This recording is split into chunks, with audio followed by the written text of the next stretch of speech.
मैं श्री गोविंद द्विवेदी आप सभी का अपने यूट्यूब चैनल गतिमान क्लासेस पर हार्दिक स्वागत करता हूं, अभिनंदन करता हूं, वंदन करता हूं। आइए बढ़ते हैं आज की क्लास में। आज की इतिहास की क्लास नंबर 5 है। इस क्लास को हम लोग डेली कंटिन्यू करते हैं। डेली रात में 10 बजे आपकी क्लास ये आती है। ठीक है, इसको आप ध्यान से देखेंगे, प्यार से देखेंगे, करने का प्रयास करेंगे और विचार करेंगे कि नहीं, इनमें जो पॉइंट दिए गए बहुत ही महत्वपूर्ण है। परीक्षा के दृष्टिकोण से बहुत ही अच्छे पॉइंट हैं, इनको बहुत अच्छे से ध्यान देने का प्रयास करना। कल हम लोगों ने बौद्ध संगीत पढ़ी थी, आज हम लोग चर्चा करेंगे जैन संगीतियाँ।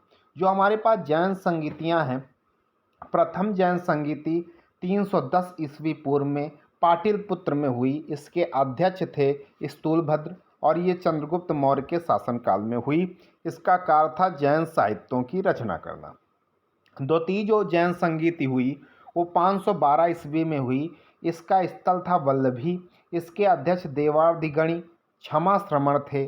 शासक इसमें शासक नहीं दिया गया। कार्य था विलुप्त जैन ग्रंथों का नए ढंग से निर्धारण एवं संपादन था। ठीक है, जैन साहित्य को आगम कहा जाता था। क्या कहा जाता था? जैन साहित्य को आगम सिद्धांत कहा जाता है। ठीक है, महामस्तकाभिषेक महामस्तकाभिषेक जैन धर्म का एक महत्वपूर्ण उत्सव है। कौन सा उत्सव? महामस्तकाभिषेक जैन धर्म का एक महत्वपूर्ण उत्सव है जो 12 वर्ष के अंतराल पर कर्नाटक राज्य के श्रावणबेलगोला में आयोजित किया जाता है। महामस्तकाभिषेक जैन धर्म का एक महत्वपूर्ण उत्सव है जो 12 वर्ष के अंतराल पर कर्नाटक राज्य के श्रावणबेलगोला में आयोजित किया जाता है। ठीक है, ये बात ध्यान रखना। शैव धर्म, अब आता है शैव धर्म। भगवान शिव के उपासकों को शैव कहते हैं। क्या कहते हैं? शैव कहा जाता है। जो भगवान शिव की पूजा करते हैं उनको शैव कहते हैं। ऋग्वेद में शिव को रुद्र कहा गया। क्या कहा गया? शिव को रुद्र कहा गया ऋग्वेद के अंतर्गत। मत्स्य पुराण में लिंग पूजा का पहला स्पष्ट वर्णन किया गया है। मत्स्य पुराण में लिंग पूजा का पहला स्पष्ट वर्णन किया गया है। ठीक है, वामन पुराण में शैव संप्रदाय की संख्या 4 मिलती है। वामन पुराण में शैव संप्रदाय की संख्या कितनी है? 4 है। पशुपत, कापालिक, कालामुख एवं शैव। ठीक है, शैव धर्म की सबसे प्राचीन संप्रदाय पाशुपत संप्रदाय है। पाशुपत संप्रदाय की स्थापना लकुलीस ने की थी। किसने की थी? लकुलीस ने की थी। लकुलीस को भगवान शिव का अवतार भी माना जाता है।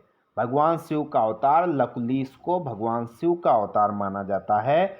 शैव धर्म का दूसरा प्रमुख संप्रदाय कापालिक था। इसके उपासक भैरव को शिव का अवतार मानकर उपासना करते हैं।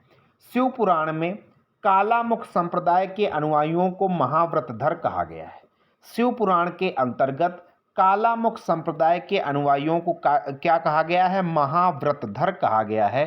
कालामुख संप्रदाय के लोग नर कपाल में ही भोजन, जल तथा सुरापान करते हैं और साथ ही अपने शरीर पर चिता की भस्म लगाते हैं। लिंगायत संप्रदाय दक्षिण भारत में प्रचलित था। जो लिंगायत संप्रदाय था वो दक्षिण भारत में प्रचलित था। ठीक है, और इन्हें जंगम भी कहा जाता था। ये शिवलिंग के उपासक थे। किसके उपासक थे? ये शिवलिंग के उपासक थे। लिंगायत संप्रदाय के प्रवर्तक अल्लभ प्रभु तथा उनके शिष्य बासो थे।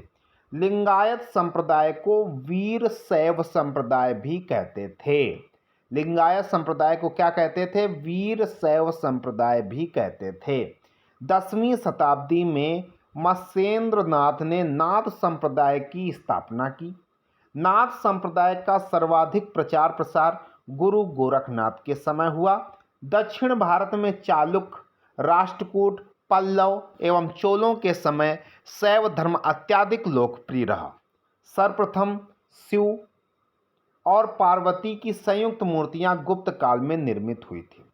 सबसे ज़्यादा शिव और पार्वती की जो संयुक्त मूर्तियां थीं वो गुप्त काल में निर्मित हुई थीं। पल्लव काल में नायनार संतों ने शैव धर्म के विकास में महत्वपूर्ण योगदान दिया। 63 नायनार संतों में प्रमुख थे अपार, संबंदर एवं सुंदर मूर्ति। एलोरा के प्रसिद्ध कैलाश मंदिर का निर्माण राष्ट्रकूट शासक कृष्ण प्रथम ने करवाया था। ये क्वेश्चन आ सकता है कि एलोरा के प्रसिद्ध कैलाश मंदिर का निर्माण किसने कराया था? तो राष्ट्रकूट शासक कृष्ण प्रथम ने करवाया था। तंजौर में प्रसिद्ध राजेश्वर शैव मंदिर का निर्माण चोल शासक राजराज प्रथम ने करवाया। इसे बृहदेश्वर मंदिर के नाम से भी जाना जाता है। अगर कभी कह दे तंजौर में जो प्रसिद्ध राजराजेश्वर शैव मंदिर है इसका निर्माण किसने कराया? तो चोल शासक राजराज प्रथम ने करवाया। इसे बृहदेश्वर मंदिर के नाम से भी जाना जाता है। कुमारगुप्त प्रथम के समय में करमंदड़ा एवं खो में शिवलिंग की स्थापना हुई। गुप्त काल में भूमरा में शिव एवं नचना कुठार में पार्वती के मंदिरों का निर्माण हुआ। कुषाण शासकों की मुद्राओं पर शिव एवं नंदी का अंकन प्राप्त होता है। ठीक है, इन बातों का ध्यान रखना। आते हैं अगले हम वैष्णव भागवत धर्म पर। वैष्णव धर्म का विकास भागवत धर्म से हुआ है। इसके प्रवर्तक वृष्णि सात्वत वंशी कृष्ण थे। ठीक है, कृष्ण का उल्लेख सर्वप्रथम छंदोग उपनिषद में किया गया है। इसमें उन्हें देवकी पुत्र एवं घोर अंगिरस का शिष्य बताया गया है। वासुदेव का पुत्र होने के कारण इन्हें वासुदेव कृष्ण भी कहा जाता है। कृष्ण के अनुयायी उन्हें भगवत पूज्य कहते थे। इस कारण इनके द्वारा प्रवर्तित धर्म की संज्ञा भागवत हो गई। भागवत धर्म से संबंधित प्रथम प्रस्तर स्मारक विदिशा बेसनगर का गरुण स्तंभ है, जो यूनानी राजदूत हेलियोडोरस द्वारा स्थापित किया गया था। यूनानी राजदूत मेगस्थनीज सूरसेन मथुरा के लोगों को हेराक्लीज का उपासक बताता है, जिससे तात्पर्य वासुदेव कृष्ण से ही है। अपोलोडोरस के सिक्कों पर सबसे पहले भागवत धर्म के चिन्ह मिलते हैं। ठीक है, और आगे हम अगर बात करें तो गुप्त नरेश वैष्णव मतानुयायी थे तथा उन्होंने इसे राजधर्म बनाया। गुप्त शासकों के काल में ही वैष्णव धर्म का चरमोत्कर्ष हुआ। गुप्त शासकों के काल में ही वैष्णव धर्म चरम सीमा पर पहुंचा, उत्कर्ष पे पहुंचा। अधिकांश गुप्त शासक परम भागवत की उपाधि ग्रहण करते थे। विष्णु का वाहन गरुण गुप्तों का राज चिन्ह था। राष्ट्रकूट शासक दंत दुर्ग ने एलोरा में प्रसिद्ध दशावतार मंदिर बनवाया। राष्ट्रकूट शासक दंत दुर्ग ने एलोरा में दशावतार मंदिर बनवाया था। तमिल प्रदेश में वैष्णव धर्म का प्रचार प्रसार अलवार संतों द्वारा किया गया। किसने किया? तमिल प्रदेश में वैष्णव धर्म का प्रचार प्रसार अलवार संतों द्वारा किया गया था। अलवार संतों की संख्या कितनी थी? 12 थी। अलवार संतों की संख्या 12 थी। अलवार संतों में प्रमुख थे तिरुमंगई, पेरी अलवार, आंडाल, नम्मा अलवार आदि थे। अलवारों में एकमात्र महिला संत आंडाल थी। मत्स्य पुराण में विष्णु के दशावतारों का उल्लेख मिलता है। पहला है मत्स्य। ठीक है, मत्स्य पुराण में विष्णु के 10 अवतारों का उल्लेख मिलता है। ठीक है, इनके 10 अवतारों का उल्लेख मिलता है। पहला अवतार था मत्स्य का, दूसरा था कूर्म कच्छप का, तीसरा था वाराय का, चौथा था नरसिंह का, पांचवा था वामन का, छठवां था परशुराम का, सातवां था राम का, आठवां था कृष्ण का, नौवां था बुद्ध का, 10वां था कली का। ठीक है, ये ध्यान रखना। आगे आते हैं कुछ अन्य संप्रदाय मत एवं संस्थापक। जैसे 10 नामी संप्रदाय जो था, इसका मत अद्वैतवाद था। इसके संस्थापक थे आदि शंकराचार्य। फिर अगला संप्रदाय वैष्णव संप्रदाय था, जिसका मत था विशिष्टाद्वैत। इसके संस्थापक थे रामानुज। अगला संप्रदाय था ब्रह्म संप्रदाय। ये द्वैत मत पे था। संस्थापक आनंद तीर्थ माधव। ठीक है, अगला रुद्र संप्रदाय था। इसका मत था शुद्धाद्वैत। इसके संस्थापक थे वल्लभाचार्य विष्णु स्वामी। सनक संप्रदाय के संस्थापक निम्बार्क जी थे। इसका मत था द्वैताद्वैत। प्रमुख संप्रदाय एवं संस्थापक, एक बरकरी संप्रदाय था जिसके संस्थापक नामदेव थे। फिर एक था धरकरी संप्रदाय जिसके संस्थापक रामदास थे। श्री वैष्णव संप्रदाय के संस्थापक रामानुज। आजीवक संप्रदाय के मक्खाली गोसाल। यद्रच्छावाद के संपादक आचार्य अजित केस कम्बलिन। भौतिकवादी संप्रदाय के संस्थापक थे पकुधक चयन। घोर अक्रियावादी के संस्थापक थे पूरण कश्यप। अनिश्चयवादी धर्म के संस्थापक थे संजय वेठा वेलट्ठीपुत्र। ठीक है, इन चीज़ों का ध्यान रखना। आते हैं अगले, मगध राज का उत्कर्ष कब हुआ। आधुनिक बिहार के पटना तथा गया जनपदों की भूमि पर स्थित मगध प्राचीन भारत का एक महत्वपूर्ण राज्य था। मगध का प्रथम राजवंश हर्यक वंश था। कौन था? मगध का प्रथम राजवंश हर्यक वंश था। इस वंश का संस्थापक बिंबसार था। हर्यक वंश का संस्थापक कौन था? बिंबसार था, जिसने गिरिब्रज राजगृह को अपनी राजधानी बनाया था। बिंबसार ने अपने राजवैद्य जीवक को अवंती नरेश चंड प्रद्योत की चिकित्सा के लिए उनके राज्य में भेजा था। बिंबसार के पश्चात उसका पुत्र अजातशत्रु कुणिक शासक बना। बिंबसार के बाद कौन बना? अजातशत्रु उसका शासक बना, कुणिक उसका पुत्र शासक बना।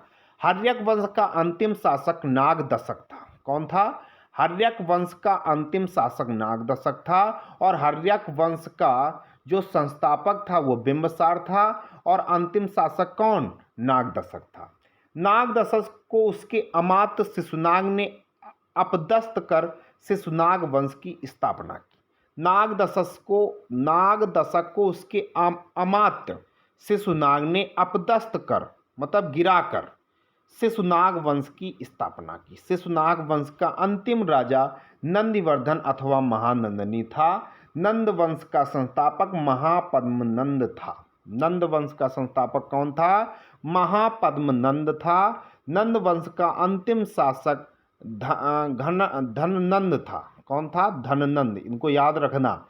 धननंद सिकंदर का समकालीन था। किसका समकालीन? सिकंदर का समकालीन कौन? धननंद। धननंद को पराजित कर चंद्रगुप्त मौर्य ने मौर्य वंश की स्थापना कर दी। ठीक है, धनानंद को पराजित करके चंद्रगुप्त मौर्य ने मौर्य साम्राज्य की स्थापना कर दी। अब आते हैं मौर्य साम्राज्य।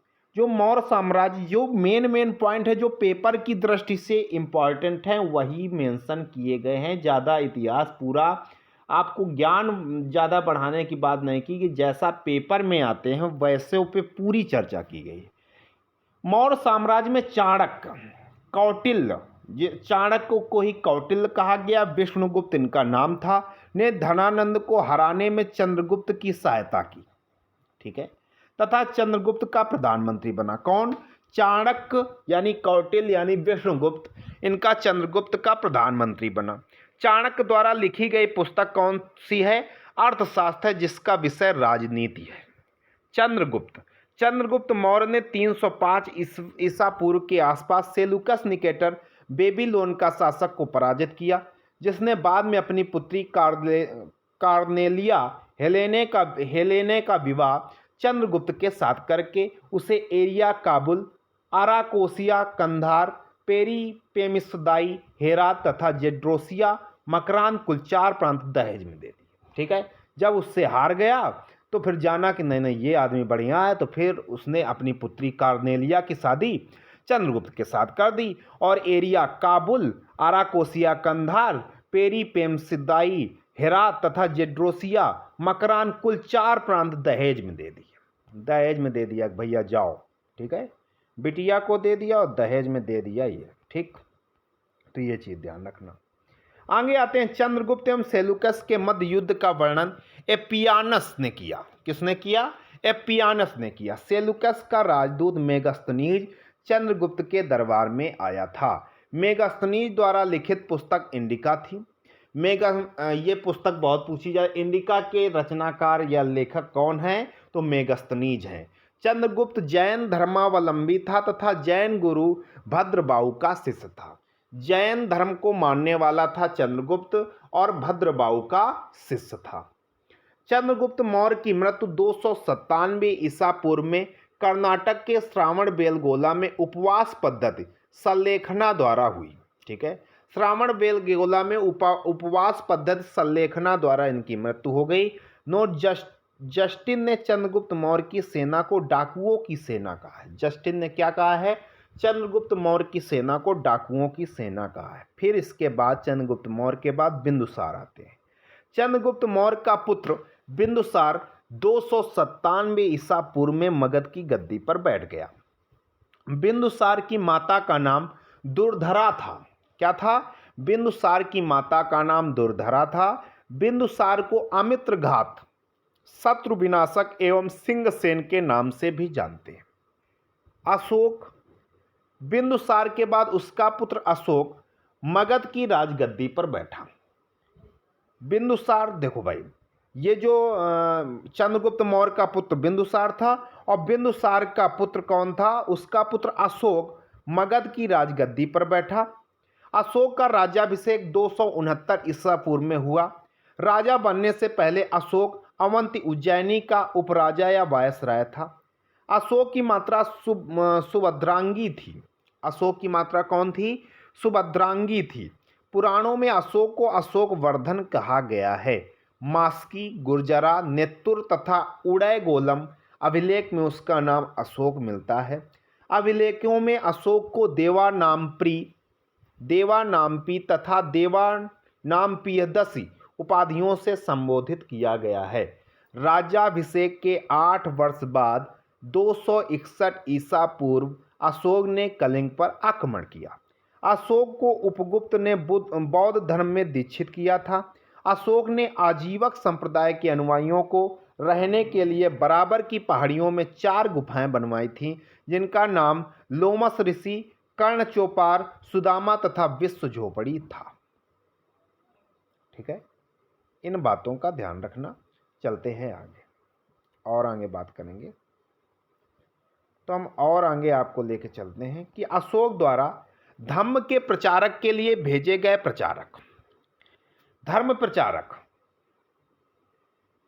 और क्षेत्र सोन एवं उत्तरा, सुवर्ण भूमि वर्मा, महेंद्र एवं संघमित्रा। अशोक द्वारा धम्म के प्रचारक के लिए भेजे गए प्रचारक सोन एवं उत्तमा, सुवर्ण भूमि वर्मा, महेंद्र एवं संघमित्रा श्रीलंका में भेजे गए। मध्यांतिक कश्मीर एवं गांधार में भेजे गए। महारक्षित एवं राज में भेजे गए। अशोक के अभिलेखों को 3 भागों में विभक्त किया जाता है। अशोक के जो अभिलेख थे उनको 3 भागों में विभक्त किया गया। कौन कौन? एक था शिलालेख, एक था स्तंभलेख और एक था गुहालेख। शिलालेख, स्तंभलेख और गुहालेख। अशोक के शिलालेख की खोज 1750 ईस्वी में टेफेंथलर ने की। किसने की? टेफेंथलर ने की। अशोक के शिलालेख की खोज 1750 ईस्वी में टेफेंथलर ने की। कौशाम्बी अभिलेख को रानी का अभिलेख कहा गया। रुम्मिनदेई स्तंभ लेख सबसे छोटा है। क्या है? सबसे छोटा अभिलेख अगर अशोक का पूछा जाए तो रुम्मिनदेई स्तंभ है। ठीक है, आगे बढ़ते हैं। धम्म यात्रा के दौरान अशोक द्वारा लुम्बिनी में भू राजस्व की दर घटाने का उल्लेख रुम्मिनदेई स्तंभ लेख में किया गया है। धम्म यात्रा के दौरान अशोक द्वारा लुम्बिनी में भू राजस्व की दर घटाने का उल्लेख रुम्मिनदेई स्तंभ लेख में किया गया है। सरेकुना कंदहार अभिलेख ग्रीक एवं अरामेइक भाषाओं में प्राप्त हुआ है। अशोक के समय मौर्य साम्राज्य में प्रांतों की संख्या 5 थी। प्रांतों को चक्र कहा जाता था। अशोक के बौद्ध होने का सबसे प्रबल प्रमाण भाब्रू बैराट से प्राप्त लघु शिलालेख है। राज्याभिषेक से संबंधित मास्की के लघु शिलालेख में अशोक ने स्वयं को बुद्ध शाक्य कहा है। सोगौरा ताम्र अभिलेख तथा महास्थान अभिलेख में अकाल के समय राज्य द्वारा अनाज वितरण का उल्लेख मिलता है। ठीक है, अशोक के प्रमुख शिलालेख एवं वर्णित विषय। उनके शिलालेख। पहला शिलालेख विषय था पशु बलि की निंदा। पशु जो बलि दी जाती है उसकी निंदा की गई। पहला पृथक शिलालेख सभी मनुष्य मेरी संतान है। दूसरा शिलालेख मनुष्य एवं पशु दोनों की चिकित्सा व्यवस्था तथा सीमांत राज्यों जैसे चोल, पांड्य, सत्तीपुत्र, केरल पुत्र एवं सीलोन का उल्लेख। तीसरा शिलालेख राजकीय अधिकारियों युक्त राज्यों एवं प्रादेशिक को हर 5वें वर्ष दौरे पर जाने का आदेश। चौथा शिलालेख भेरी घोष की जगह धम्म घोष की घोषणा। पांचवा शिलालेख धम्म महामात्रों की नियुक्ति के विषय में जानकारी। छठा शिलालेख प्रजा के कार्य के लिए मुझे हर जगह सूचना दे सकते हैं। सातवां शिलालेख आत्मनियंत्रण तथा मस्तिष्क की शुद्धता का उपदेश। आठवां शिलालेख अशोक की तीर्थ यात्राओं का उल्लेख। नौवां शिलालेख सच्ची भेंट एवं सच्चे शिष्टाचार का उल्लेख। 10वां शिलालेख धम्म के पालन का उपदेश। 11वां शिलालेख धम्म की व्याख्या। 12वां शिलालेख धार्मिक सहिष्णुता की नीति का उल्लेख। 13वां शिलालेख कलिंग युद्ध, पड़ोसी राजाओं का वर्णन एवं अटाविक राज्यों का उल्लेख। आते हैं आगे। प्रांत और राजधानी। प्राच्याप्रासी पूर्वी प्रांत पाटिलपुत्र, कलिंग प्रांत तोसली राजधानी, अवंती उज्जैनी राजधानी, उदीच उत्तरापथ तक्षशिला राजधानी, दक्षिणापथ सुवर्णगिरी राजधानी। मेगस्थनीज के अनुसार नगर का प्रशासन 6 समितियों में विभाजित था। मेगस्थनीज के अनुसार नगर का प्रशासन 6 समितियों में विभाजित था। प्रत्येक समिति में 5 सदस्य होते थे। एग्रोनोमुई मार्ग निर्माण अधिकारी था। अर्थशास्त्र में गुप्तचर को गूढ़ पुरुष कहा गया था। अर्थशास्त्र में गुप्तचर को क्या कहते थे? गूढ़ पुरुष। गूढ़ पुरुष मतलब जो छुपा हो, ठीक है। भ्रमणशील गुप्तचरों को संचरा तथा एक जगह रहने वाले गुप्तचरों को संस्था कहा जाता था। न्यायालय 2 प्रकार के थे, एक धर्मस्त्री दीवानी, एक कंटक शोधन फौजदारी, ठीक है। और आगे चलते हैं। सरकारी भूमि सीता कहलाती थी। जो सरकारी भूमि हुआ करती थी उसको सीता कहा जाता था। बिना वर्ष के उपजाऊ भूमि अदेव मात्रक कहलाती थी। राजकीय भूमि की व्यवस्था करने वाला प्रधान अधिकारी सीताध्यक्ष था। राजुक युक्त प्रादेशिक धम्म महामात्र स्त्रयाध्यक्ष और ब्रज भूमिक मौर्य काल के प्रमुख प्रशासनिक पदाधिकारी थे। शासन की सुविधा के लिए केंद्रीय प्रशासन अनेक विभागों में बटा हुआ था, जिसे तीर्थ कहा जाता था। अर्थशास्त्र में 18 तीर्थ तथा 26 अध्यक्षों का उल्लेख मिलता है। अर्थशास्त्र के अंतर्गत 18 तीर्थ थे और 26 अध्यक्षों का उल्लेख मिलता है। मेगस्थनीज ने भारतीय समाज को 7 वर्गों में विभाजित किया: सैनिक, निरीक्षक, दार्शनिक, अहीर, किसान, कारीगर एवं सभासद। अर्थशास्त्र में वर्णित प्रमुख तीर्थ और अध्यक्ष। तीर्थ और उनके प्रमुख। पुरोहित। तीर्थ पुरोहित प्रमुख। धर्म एवं दान विभाग का प्रधान। युवराज प्रमुख होता था राजपुत्र। सेनापति सैन्य विभाग का प्रधान। समाहर्ता आय का संग्रह करता। सन्निधाता राजकीय कोष का अध्यक्ष। लक्षणाध्यक्ष मुद्रा जारी करना। आकाराध्यक्ष खानों का अध्यक्ष। प्रदेष्टा फौजदारी न्यायालय का न्यायाधीश कमिश्नर। पाण्याध्यक्ष वाणिज्य विभाग का अध्यक्ष। सीताध्यक्ष राजकीय कृषि विभाग का अध्यक्ष। व्यवहारिक धर्मस्थायी न्यायालय का न्यायाधीश। कर्मांतिक उद्योग एवं कारखानों का अध्यक्ष। दंडपाल पुलिस अधिकारी। विविताध्यक्ष चरागाह प्रमुख। अंतपाल सीमावर्ती दुर्गों का रक्षक। सूनाध्यक्ष बूचड़खाना का प्रमुख। गणिकाध्यक्ष वेश्याओं का प्रमुख। मौर्य वंश का अंतिम शासक किसको माना गया? बृहदत्त था। मौर्य वंश का अगर अंतिम शासक पूछा जाए तो ध्यान रखेंगे बृहदत्त था। ये जरूर पूछा जाता है। मौर्य वंश का अंतिम शासक बृहदत्त था। बृहदत्त की हत्या उसके सेनापति पुष्यमित्र शुंग ने 184 ईस्वी पूर्व में करके शुंग वंश की स्थापना किया। शुंग वंश अब आ गया। शुंग वंश। शुंग वंश का जो संस्थापक था वो पुष्यमित्र शुंग था। कौन था? पुष्यमित्र शुंग था। इसने 2 अश्वमेध यज्ञ किया तथा पतंजलि इसके पुरोहित थे। इसने कितने यज्ञ किए? 2 अश्वमेध यज्ञ किए और इनके जो पुरोहित थे वो पतंजलि थे। बरहुत स्तूप का पुनरुद्धार पुष्यमित्र ने करवाया था।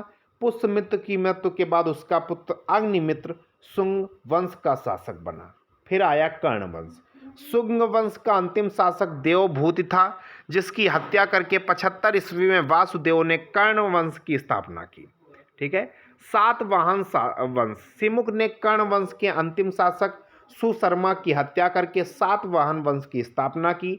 सातवाहनों की राजधानी प्रतिष्ठान महाराष्ट्र थी। इस वंश के महत्वपूर्ण शासकों में सिमुक, सातकर्णी, प्रथम गौतमी पुत्र सातकर्णी, वशिष्ठ पुत्र पुलमामी एवं यज्ञशील सातकर्णी थे। पश्चिम का स्वामी गौतमी पुत्र सातकर्णी को कहा जाता है। उसने 2 अश्वमेध यज्ञ तथा 1 राजसूय यज्ञ किया। सातवाहन शासकों ने चांदी, तांबा, सीसा तथा पोटीन की मुद्राओं का प्रचलन किया। सातवाहन शासकों ने सर्वप्रथम सीसे के सिक्के चलाए। ब्राह्मणों को भूमि दान करने की प्रथा सातवाहन वंश ने ही प्रारंभ किया। सातवाहन शासकों को दक्षिणापथ का स्वामी कहा जाता है। सातवाहन शासकों को क्या कहा जाता है? दक्षिणापथ का स्वामी कहा जाता है।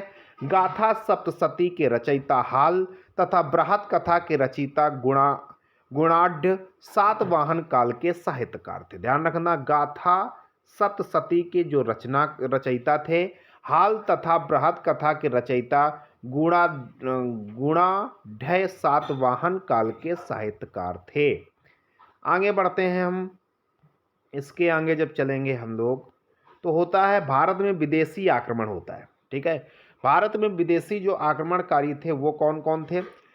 हिंद, यूनानी, इंडो ग्रीक, शक, पहलव एवं कुषाण ने क्रमशः भारत पर आक्रमण किया। किसने किसने किया?